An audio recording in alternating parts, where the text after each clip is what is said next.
Bonjour, salut. Hier, je vous ai parlé de caverne, c'était plutôt une grotte. Mais en voici une autre, pour l'histoire qui vient.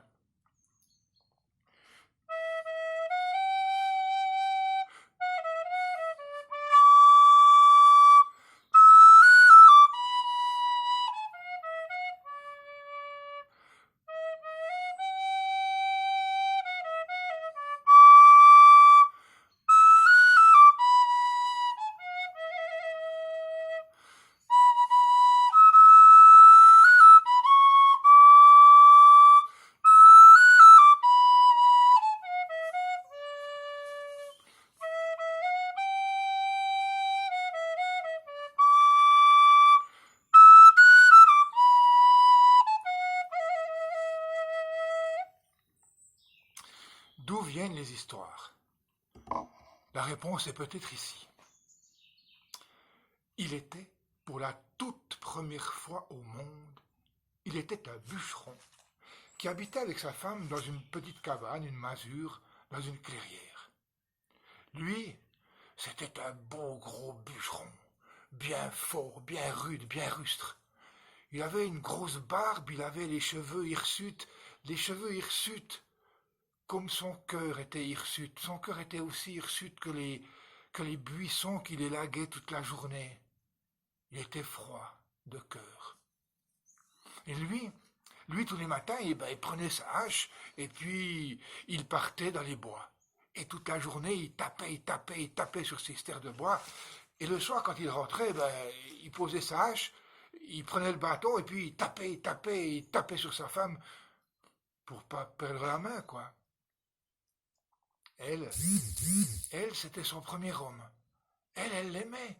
Et elle croyait que l'amour c'était comme ça. Elle croyait que les hommes, c'était comme ça. Alors elle vivait comme ça. Elle vivait dans sa cabane là. Elle regardait par la fenêtre. Elle voyait le printemps qui arrivait avec ses oiseaux gais chantants, avec ses bourgeons qui éclataient au soleil. Elle voyait l'été et ses jours de chaleur et ses jours un peu plus longs. Elle voyait l'automne incendier la forêt de toutes ses couleurs. Elle voyait l'hiver et ses flocons qui tombaient abondamment dans la forêt. Mais tous les matins, son homme partait, hache sur l'épaule, et toute la journée il tapait sur ses stères de bois. Le soir il rentrait, il posait la hache, il prenait le bâton, et puis il tapait sur sa femme. Il s'était assis. Et passèrent 1000 jours, passèrent 1000 roustes. Et un matin de printemps, la femme, elle était là sur le pas de la porte en regardant son homme partir avec sa hache, en s'enfonçant dans la forêt. Elle a posé sa main sur son ventre. Et là, elle a senti. Elle a senti un mouvement. Elle portait un enfant. Elle a été parcourue par un frémissement de joie, d'allégresse et suivie immédiatement par une angoisse terrible. Terrible. Mais ce soir, l'homme allait rentrer, ce soir, l'homme allait prendre le bâton et elle s'est dit que c'était pas possible. Elle s'est dit qu'il fallait changer ça. Alors elle a pris la journée à réfléchir comment elle pourrait faire pour empêcher le bras de l'homme de frapper encore.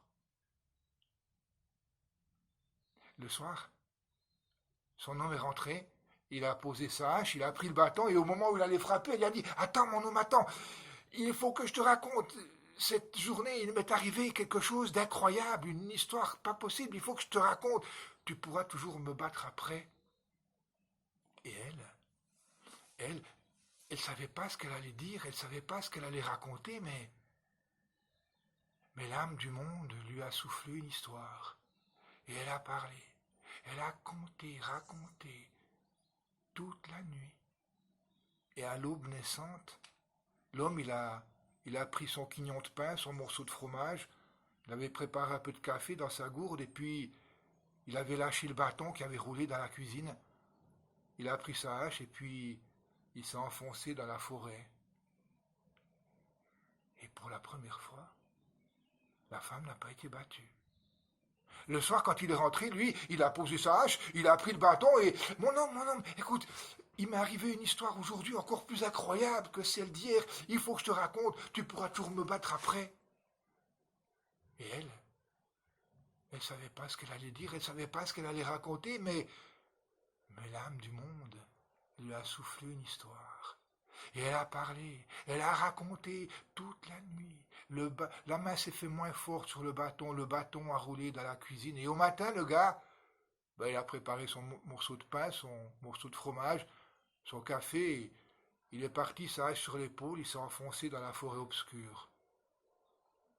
Et ainsi se sont passés 200 jours.